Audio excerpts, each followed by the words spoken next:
Hi, everyone. Welcome to the Gene Positive Podcast. I'm your host, Diane Campbell, and today I'm going to be sharing about my point of view on relationships, friendships, and Huntington's disease. First of all, I want to thank those of you who took the time to listen through the last two episodes where I had Jacob and Caitlin share some of their perspective on what it's like to be in a romantic relationship and friendship with someone who is gene positive and has Huntington's in their family. I also want to extend my gratitude to those of you who reached out to me personally to share your thoughts and reflections about the two episodes.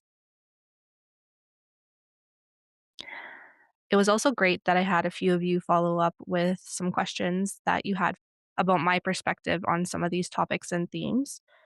So today's podcast is going to be set up a bit like a question and answer, so I can share some of my thoughts and reflections with you as best as I can.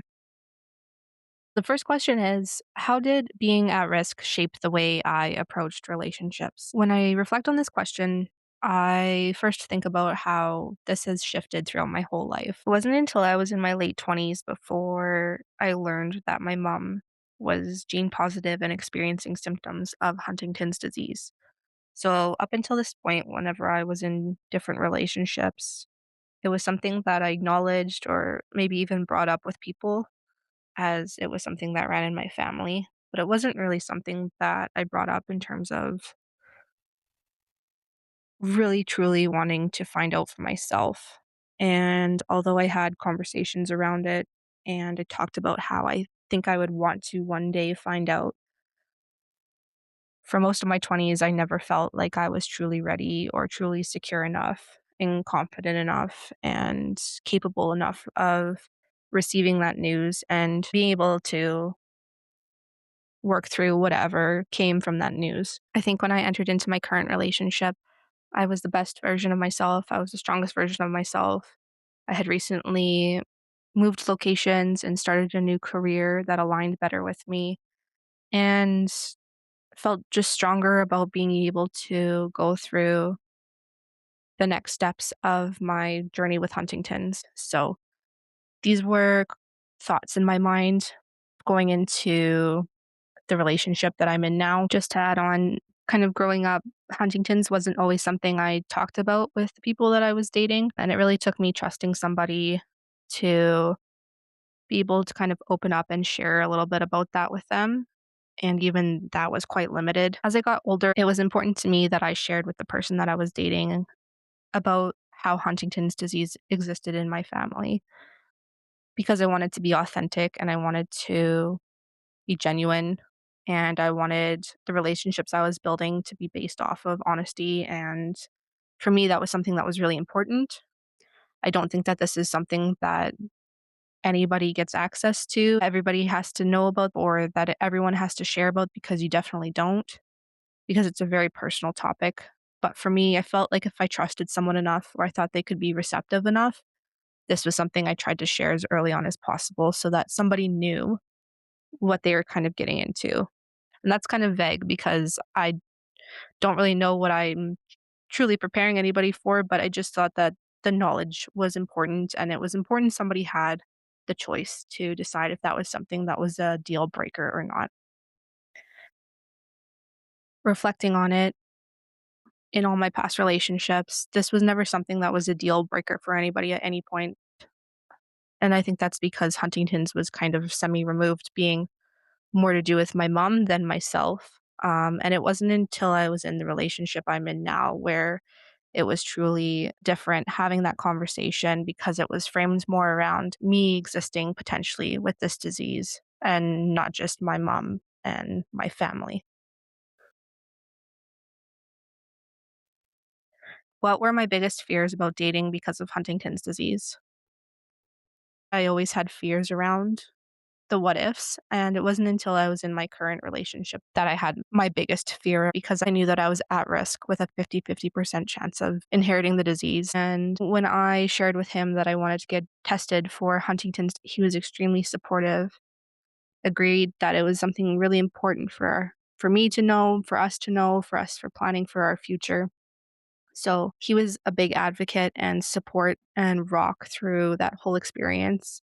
And I think the whole time, my biggest fear was knowing that I had the person that I wanted to grow with and spend my life with, and knowing that going through the genetic testing process might change his mind about that. And that was a really complex situation for us, but I feel like we dealt with it really, really well. We communicated regularly. We were talking with genetic counselors, and we were going through all the steps that it took to make sure that we were supporting each other through that experience and allowing each other to be able to share the harder things that we're thinking about and wondering about, of all the what ifs. Going through those conversations and the genetic testing process was an experience that happened within 6 months of us dating. So it truly brought us together in a way that we never expected. And we used to kind of joke about how we had conversations with each other that people that are in relationships don't have for many years of their life, if at all. And so it was quite a unique situation to have all of these discussions about the future and share about the fears and cry over all the things 6 months into dating each other, but knowing that we wanted to choose each other and support each other and love each other. So, yeah, I think that I was really fearful about that situation just in case he changed his mind and decided that wasn't something he wanted. And that would have been okay. And that would have been a choice that I would have respected, but it would have been a choice that also broke my heart because we loved each other so much. What assumptions did I make about how a partner might react? I'm somebody that definitely overthinks and thinks of all the different scenarios of all the things. And so I'm always trying to be a step ahead in terms of conversations and being on top of things and the what ifs. And so I think that assumptions are something that I make in my head and sometimes forget that they aren't necessarily real or valid. I think that I was always just really worried that somebody would back away as soon as I told them any kind of news about Huntington's, whether it was how it ran in my family or how my mom possibly had it, or when it came down to me possibly having it. Think the biggest thing is I was just worried that people would wanna leave, and I think that was really tied to my experience growing up and some of the traumas and things that I've had to work through, and I just assumed that nobody would wanna have to deal with the experience. Nobody would choose that, and so that was something I really projected on people, but I also felt a sense of knowing that this was something that existed in my life, and I would hope that the person that was meant for me would be someone who stayed through some of that, and not because they were forced to or because they felt obligated to, but because they chose to. And I think I was always just worried about people not choosing me because of the disease. Kind of a follow-up reflection to that, though, is that regarding all my relationships I've ever been in, Huntington's has never been something that somebody has shied away from, and I feel really lucky and grateful for that because I don't think that that's everybody's experience, and I just think that people deserve people that love them and care about them and stay, because Huntington's is a big part of someone's story, but it's not all of who they are, and there's ways to exist holding space for both realities of somebody with Huntington's and who they are outside of it. Did I ever feel pressure to disclose my family history? When and why? I don't think I ever felt pressure from anybody to disclose my family history when I was dating. For the most part, in a lot of my relationships, people never really truly knew what I was experiencing, what my mom was experiencing, what our family was experiencing. And that was because I would keep things closed and shut in a box. And I think that when I did open up to people and I did share more vulnerably with people, they were always really receptive and supportive of that conversation and wanted to support me through what I was dealing with. In terms of putting pressure on myself, that's a little bit of a different story. I think that when I was younger and dating, I didn't really put a lot of pressure on myself to share about any of that information. But as I got older and relationships started to become more significant, this was something that as soon as I felt like I could trust somebody and I thought that they would be receptive of this kind of information, I would share it with them. How did genetic testing impact the way I viewed romantic relationships? Like I had mentioned, we were 6 months into dating, and Most people 6 months into dating aren't having conversations around genetic testing for a rare disease that might completely impact them in the way that they live, or maybe not. And I truly think that having my fiancé throughout that experience made that experience what it was, and I'm not sure how it would have been with anybody else. He was somebody that was my rock, he was somebody that showed up every day for me. He was somebody that had open, honest, hard conversations with me. He was somebody that cried with me. He was somebody that laughed with me. He was somebody that stayed with me. And even through all this uncertainties, even through not knowing what was going to happen next in our relationship, he's someone that still stayed through that whole process. And I feel really lucky and I don't take for granted that kind of love and support through that. I think equally I was there for him, and he's someone that will openly talk about how he experienced that part of our relationship, and he'll share with you that I was equally supportive and helpful and caring for him and his feelings and emotions and fears throughout all of that as well. And I think that's what helps make it work, was just being open and honest and just being a team that was going through that together. What conversations felt the most vulnerable? For me, the most vulnerable conversation came after finding out that I was gene positive, and it was one where we had sat down and kind of faced the new reality of what we had found out together, and we're crying and we're just holding each other. What does this mean for our relationship now? What does it mean for our relationship in the future? And I think that was a lot of weight to put on ourselves at that time, because when anything like that happens, there's so much change happening in such a short amount of time. And looking back at it now, there was absolutely no way that we would have known exactly perfectly how to respond to that kind of information. And there was no way that we were supposed to know how the future was supposed to look and have it all figured out moments after finding out news like that. So in hindsight, I think that I wish that we would have put a little bit less pressure on ourselves. I know I put a lot of pressure on my own self. I also went into a mode where I put up a wall and I kind of shut down. And that's just because I felt a lot of guilt towards the situation. I felt like I had put him in a situation that he didn't want to be in, didn't deserve to be in, and shouldn't have to be in. And although none of those things were true, that's just how I felt during that time. And I felt like, why would he want to stay with me? Why wouldn't he choose somebody else that maybe wouldn't be experiencing these same things? And that was a really hard time for me, and it took a lot of time for me to learn my worth again and to understand that I'm lovable, I'm loved, and I'm loving. And all those things are true, even with this news. During that time, I had a lot of support from him. I had a lot of support from really close friends and people that had gone through similar situations in different ways. And they just really helped to support me and understand my worth again.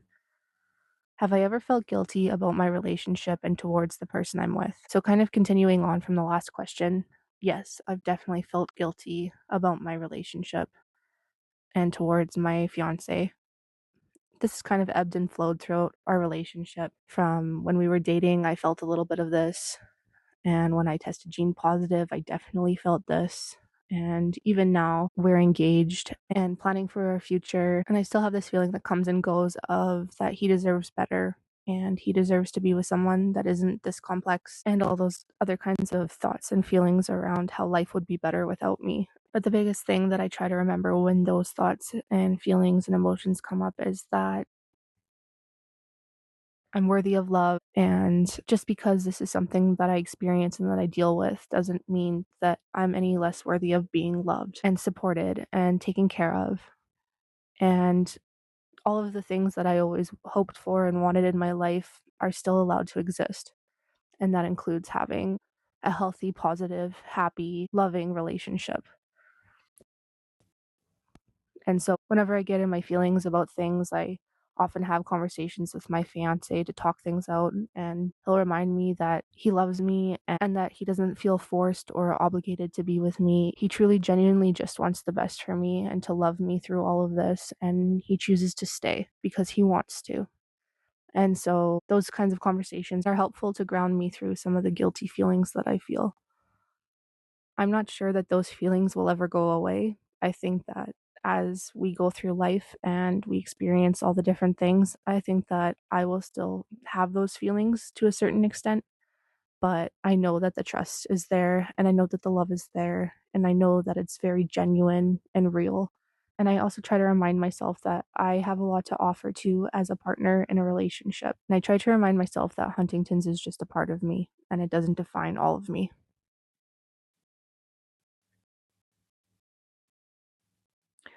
Has my partner's support challenged some of the fears I had? I feel grateful and lucky every single day that I get to have my fiance in my life. From our very first date to where we are today, my partner has been nothing but supportive, caring, loving, present, encouraging, uplifting, my teammate, and my best friend. I truly don't believe that I would be where I am today without all of his love and support over the years. And I know that whatever progress and success I have in my Huntington's journey, it will be amplified by his love and support and the way that he stands by me through it all. I know that not everybody has that experience with a romantic relationship, but I think what's important is that you recognize that there's people around you that want to love you and support you. And that could be lots of different types of relationships, and it can look a lot of different ways. But the biggest thing is that you do reach out and you do accept help from people and love from people and allow that to help you heal and grow. What have I learned about love, trust, and uncertainty through this experience? I think first and foremost, love and trust with yourself is incredibly important. Before anybody else in your life, being able to have that for yourself and give yourself patience and time and care is incredibly important. On top of that, I think that having circles of support, whether they look like romantic relationships or friendships or family or counseling or support groups or other people in your life, it's so important to have people that you can love and trust through uncertainty. Testing gene positive and going through that experience with my fiance was something that was filled with uncertainty and unknown and fear, but it also showed us that we can show up for each other and we can love each other and be there for each other through the hardest of times, especially early on in our relationship. And I think it showed to us that no matter what comes our way, we're going to face it together and we're going to get through it, whether it's Huntington's disease related or not. We are going to be a team through all of life's challenges. What am I worried about when it comes to relationships in the future? For me, the most important thing right now is building a really positive, loving, strong foundation with my fiance that when these things do come up, it's something that we are able to have open communication about and feel confident and vulnerable enough to be able to share about our feelings and our thoughts and our worries so that we can work through them together. I think that building that also helps create resilience for all the other things that are promised to happen in life with loss and hardship and complications and disappointment. How will I navigate relationship boundaries in the future? Kind of coming off of the last question, I think that the biggest thing is just going to be around communication and setting up a safe space to have communication around the harder things. And that might include boundaries for different reasons. So, right now, my fiance and I do monthly check ins with each other where we are able to talk to each other about anything that's happening.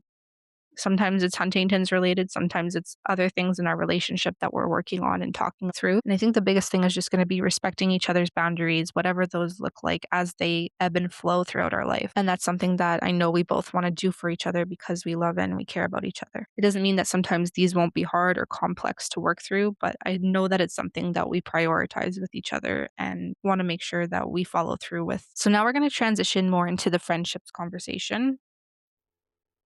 So, first question is, how did HD influence the way I connected with friends growing up? Similar to romantic relationships, I think this changed as I grew up. For most of my life, I never really shared with friends about the complexities and dynamics that existed within my family. I think when I was younger and I hung out with friends or went to school or participated in sports, I always was really happy to not be thinking about the other things I thought about when I was at home. So I don't think I really talked about any of this stuff with my friends, but I think that they probably noticed when I was going through things or had emotions around things or maybe wasn't myself. I'm lucky enough that I have a couple of really amazing friends in my life that have been in my life for a really long time. And those are the friends that know me the best and better than myself most days. And I'm really lucky to have them in my life. I think that those are the friends that opened up to first about a lot of the more complex and serious feelings and thoughts and emotions that I was going through. It took me a really long time to do that. But once I did, they were always really amazing friends that would always ask if I was okay and how I was doing and wanted to do anything just to put a smile on my face. Definitely into adulthood, I would have more open and honest conversations with my friends. But even then, they didn't know the full scope of a lot of the things that I was dealing with or that my family was dealing with. And I think that was just out of trying to keep separation in my life and compartmentalize things as best as I could so that I wouldn't get overwhelmed with all of it. Continuing into adulthood, my friends and I both worked on ourselves and have grown and changed in immense ways and are now at the place where we can have some really honest and deep discussions with each other, even to the point of expressing our opinion and calling each other out on different situations if we think that each other are going down the wrong path with something. And so I really value my friends' perspective and reflections and really appreciate them for all the times that they have and continue to show up for me and love me. Did I ever feel different from my peers because of my family experience? Yes, I definitely felt different from my peers because of my family experience. And I think at a young age, I kind of saw this when I was hanging around other people's families or we were at different events or outings where we would see different dynamics and relationships within a family and just recognizing that mine was different. But I also didn't question it very much because that's what I grew up knowing. As I got older and the complexities within my family dynamic deepened, and as my mom started struggling more with her mental health and undiagnosed Huntington's, I definitely felt like those experiences were things that I needed to keep to myself, partially out of privacy and respect, but also because they were really complex things that I didn't know how to talk about and honestly didn't know the weight of. Were there things I kept to myself that my friends didn't know? Kind of continuing on from the last question, yes, there was definitely things that my friends didn't know. And that wasn't for a lack of them not being there or not trying to know, but I was really closed off with a lot of things and didn't want to be honest about what was really happening and how I was really feeling. I just was never in a place where I was ready to face that full on. But still to this day, there's things that happened and things that I experienced that I haven't shared with anybody. But it's different now because I'm at a point now where I'm just trying to let it go and heal from it rather than hide it and run from it. What was it like deciding whether or not to tell friends about HD? For most of my life, a lot of my friends never knew about what I experienced, and that was good for me because I was able to focus on my own life outside of it all. However, when I did decide to share, this was something that my friends were extremely receptive of, extremely supportive of, and just wanted to be there for me in any way they could be, and still continue to be there for me in any way they can be. These are some of my closest friends that I know I can trust. I know that I can rely on. I know that won't judge me. I know that have been there through everything for better or for worse with me. And so when I decided that I wanted to get genetic testing done, these were conversations that I was open to having and happy to have with a few of my really close friends because I knew that their support was going to mean everything going through that testing process. I would say that for the other people in my life, I always struggled to have the conversation around Huntington's. And that was because it was tied to so much complex trauma and emotion with my mom. And I always found myself having a really hard time sharing about my story without feeling like I was having an emotional regurgitation of everything that I had ever been through. So it really took until I tested gene positive and started really working on healing myself and finding ways to have conversations about Huntington's that weren't hurting me, that I'm at the place now where I feel like I can have that conversation without going into a trauma tornado with it. And that's really been empowering for me because that was something that I never felt I could do before and why I never talked about Huntington's and my experiences with my mom. Were there friendships that became stronger because of vulnerability? 100% yes. I think that all of my friendships have become stronger the more vulnerable I've been, the more open I've been, the more honest I've been.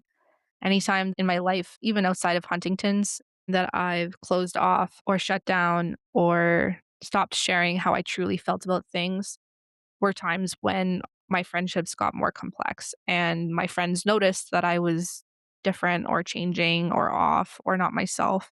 And so they've always encouraged me to be my most vulnerable and authentic self. Were there friendships that faded because they couldn't hold space for this part of my life?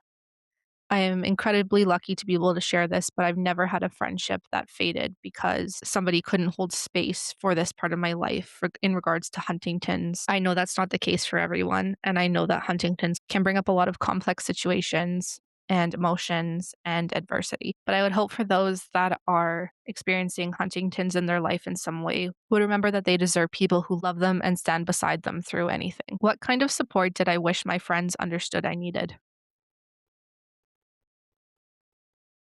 I honestly don't think I have anything that I can share about this because my friends have been always incredibly loving and supportive through everything in my life. I think that the biggest thing that I've learned at this point is the importance of having people that understand you. What they've done since finding out about Huntington's is try to research what Huntington's is, learn about it, get educated, show up at events, show up for me, fundraise, do podcasts. They have been nothing but present and supportive through all of it. And when they couldn't be, they've encouraged me to find people that do understand the parts and pieces of me that they might not fully understand. And I think that's one of the greatest things about the friends that I have is that even if they don't know how to show up, they find a way. And I'm so, so grateful for that. And again, similar to what I said about having my fiance in my life, my friends are some of the people that I would not be where I am without them and have truly seen me through every single phase of my life and are still here today doing everything that they can to love me, care about me, and support me. How has community changed my experience of living gene positive? I think community or having support circles is one of the most important aspects of being resilient with a genetic disease or with anything hard in life. Having my inner circle of loved ones close to me that understand me and love me and support me is incredibly amazing.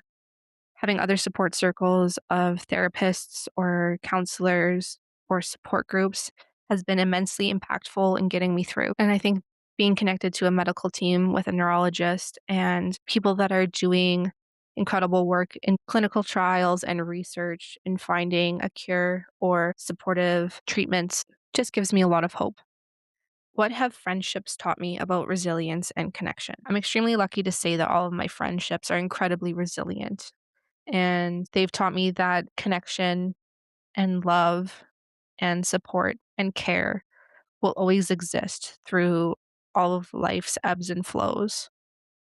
And that gives me a lot of hope that no matter what happens in the future, that our friendships will remain resilient. And although things may change, we will still find a way to stand beside each other forever. Now we're going to get to some of the bigger picture questions. What is my biggest fear regarding HD in the future? I think first it's just the unknown and being unsure of what's to come. But I also think there's equally a part of that that's linked to being fearful of how I might change because of this disease and who I might become. And that's something that's scary. And I don't think that that ever goes away. But I do try to remind myself that there's a lot of time between now and when those things start happening. And even when they start happening, anything that's happened to me in my life that I didn't think I could get through, I've gotten through. And anything that I thought was the end of life as I knew it was actually the beginning of something new. And there's never been a time where I didn't get back up from falling. And there has never been a time where my determination hasn't powered me through. So that's what I try to remind myself of. And that's what I try to use to ground my thoughts when I'm sitting in the fear of it all. What determines success for me while living with HD? I think right now I could share my perspective of what it feels like right now, but I know that this is going to change for me as I get older and as symptoms might develop. And I think it's important that success continues to be redefined as things change in your life because things won't look the same as we progress and get older. And if I start experiencing symptoms of this disease. But right now, what determines success for me has been what I decided the day that I tested gene positive. And that was that I was going to find a way to exist with this disease different than what I grew up knowing it to be. And all the fear that I ever felt and all of the trauma that I ever held, I was going to work through and I was going to let go of as best as I could.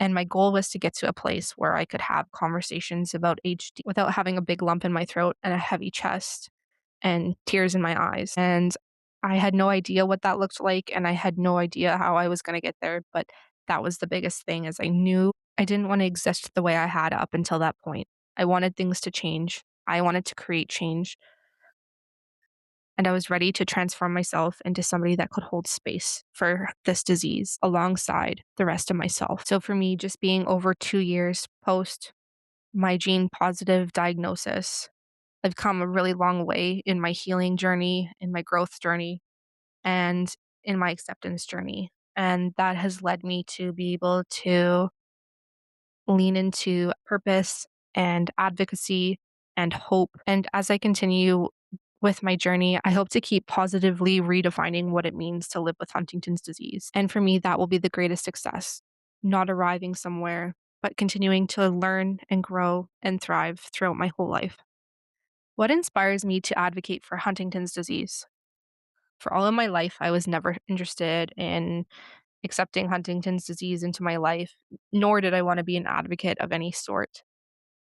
Even after testing gene positive, it was something that I saw was aspirational, but I never thought I could truly get to that point where I could have that much acceptance with it, that I could be an advocate for the disease. When I finally started attending some support groups after testing gene positive, for me, that's where I learned that I have a place and the importance of sharing my story. And my story is different and unique from everybody else's, but there's enough parallels between our experiences that we can support others that are going through similar experiences. From then, I decided that whenever I could, I would use my voice and tell my story to change the narrative of everything that I had ever gone through and transform it into something positive that I could help others with. It finally felt like everything I had ever been through finally had a purpose, and with a little bravery, I could finally turn it into something positive.